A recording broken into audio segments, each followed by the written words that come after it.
What's up, fight fans? This is Kurt DeVille with Counterpunched Boxing News, and I have some new news concerning Jaron Boots Ennis Stanionis. The fight was intriguing from round 1 to round 6. Okay, this fight had intriguement all over it. Okay, we didn't know who was going to happen. We had undefeated versus undefeated. We had champion versus champion, WBA versus the IBF. You know, of course, Jaron Ennis, round 1, started coming out with that pressure with the jab, using his height, using his reach, working the jab, going from upstairs to downstairs, upstairs to downstairs. Stanionis was waiting. He was staying poised. And then, wow, left hook lands for Stanionis.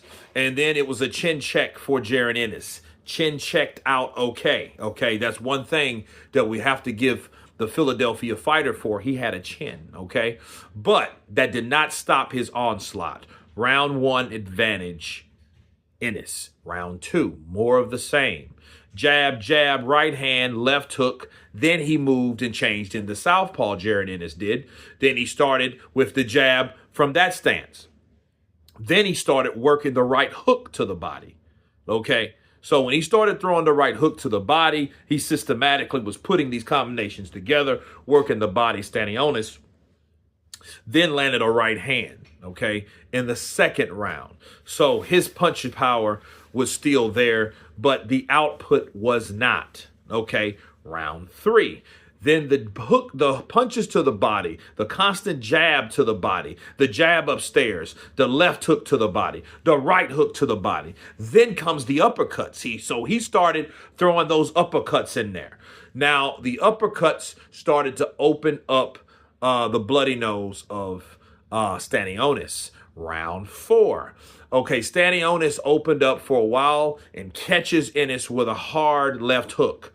But it wasn't enough. Stanionis was very selective with his punch output because of so much coming back at Stanionis. Because Jaron Boots Ennis did not let up. The dude has no let up. He worked the body. He uppercut, and then the uppercuts kept coming and kept coming and kept coming. And then in the 5th round, he hurt Stanionis to the body, and you can tell. So he went in for the kill, but Stanionis stood his ground, okay? Round 6. Round 6, Boots Ennis kept working that body, kept taking air out of those tires, kept jabbing upstairs, right hooks, left hooks, straight lefts, uppercuts, uppercut, uppercut to the face, uppercut to the face, uppercut to the face, and down went Stanionis. Probably for the first time in his career. Okay, by the time he got up, blood was dripping from the mouth, blood was dripping from the nose, he was getting swells all over. He is definitely showing signs of wear and tear. Okay, and that round continued. Stanionis and Jaron Boots Ennis stood each other and stared at each other with this crazy, ballsy, tough guy bravado look. Fierce gaze, and then they went back to their corners. Marvin stopped the fight. Marvin, the trainer of Stanionis, stopped it, okay? Stanionis, I don't think he had any objection because you didn't hear him say, no, don't stop the fight, none of that. So Jaron Boots Ennis convinced Marvin, okay, to stop the fight.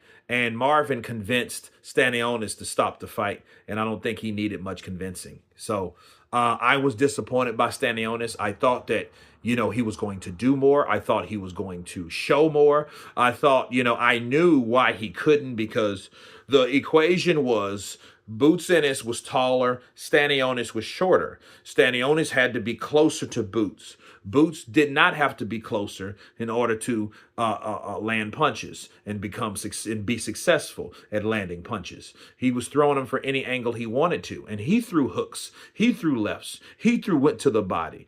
But Stanionis, I think, because he was getting hit so much, he couldn't throw as much.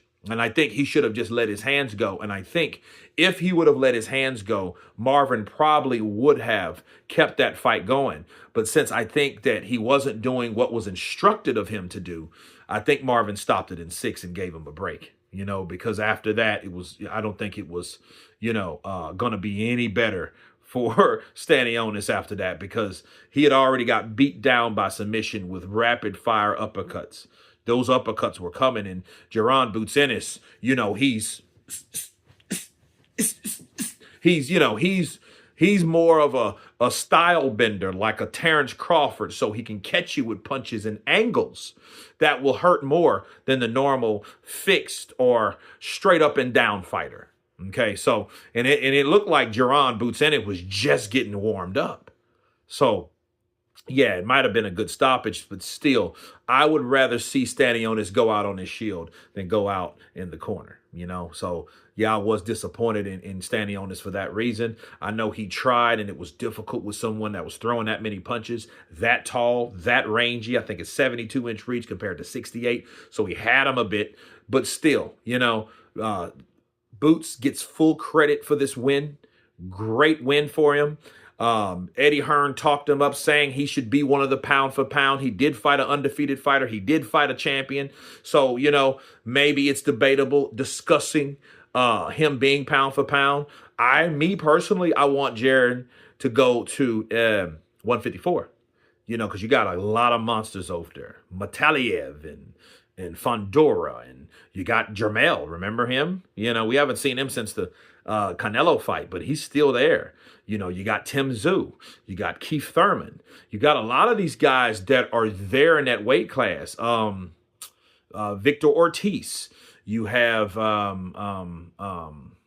Israel Madrimov. You got a lot of fighters there that are good opponents for Jaron Boots Ennis, and I think they're the type of opponents that he needs. Because I think 147, he's going to eventually outgrow it, because he looks big as shit.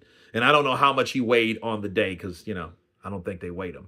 But anyway, you guys tell me what you think of Jaron Boots Ennis stopping, forcing Marvin, the trainer of Stanionis, to stop the fight at the end of the 6th round. Of course, please subscribe. And you guys been Counterpunch.